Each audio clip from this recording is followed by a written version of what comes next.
అమ్మో, ఆకాశం దిక్కు అందరు చూస్తున్నాని మొగులకు కూడా పన్నేస్తుండొచ్చా ఏంది?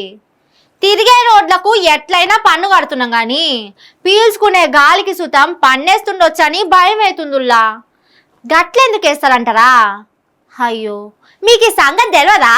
మన ముఖ్యమంత్రి రేవంత్ సారు ఇప్పటి సంధి ఖాళీ జాగలను ఇడిచి పెడతలేడు, వాటికి కూడా పన్ను కట్టాల్సిందే అని రూల్ తెచ్చిండు. గుంటో 2 గుంటలో ప్లాట్లు కొనుక్కొని పైలంగున్నాం అనుకుంటుర్రా? చేయి తిరిగినాక ఇల్లు కట్టుకుందామని నిమ్మలమున్నరా? అన్నా, మీ జేబులకు తూట్లు పెడతందుకు రేవంత్ రెడ్డి సారు కత్తెర పట్టుకొని తయారున్నాడు. జిహెచ్ఎంసీ పరిధిలా ఖాళీ ప్లాట్లకు కూడా ఇప్పటి సంధి పన్ను కట్టాల్సిందేనట. ప్లాట్లు పడావు పెట్టి ఏం కట్టకుండా ఉంచుతారు కదా, అగో గసొంటోళ్ల తా నుంచి విఎల్టీ ట్యాక్స్ ను వసూలు చేస్తుండు రేవంత్ రెడ్డి సారు. పాపం ఏం చేస్తాడు సారైనా, ఏ చెట్టు దులుపుకొస్తాడు?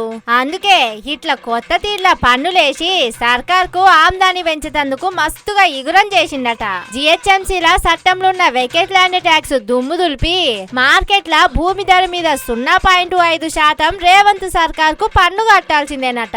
సపోజ్ జిహెచ్ఎంసీ పరిధిలో మీకు 10 లక్షల ప్లాట్లు ఉన్నదనుకోండి, అండ్లా ఇల్లు గిల్లు ఏం కట్టకుండా పడా ఉంటే మార్కెట్ల 10 లక్షల ప్లాట్లు అంటే దాని మీద 0.5% పన్ను ఉంటే ఓ 5,000 రూపాయల పన్ను కట్టాలన్నట్టు. అట్లా 50 లక్షల ప్లాట్లుంటే 50,000 కట్టాలన్నట్టు. జిహెచ్ఎంసీ పరిధిలో భూముల రేట్లు ఏ తీర్లున్నాయో అందరికీ ఎరుకున్న ముచ్చట్నే నాయే. ఇప్పుడు విఎల్టీ ట్యాక్స్ పేరుతోటి 110 కోట్ల రూపాయలను వసూలు చేయాలని నజరేసిండు సారు. ఒకవేళ ట్యాక్స్ కట్టకుంటే పన్ను ఎగ్గొట్టిండని బోర్డులు కూడా పెడతారట.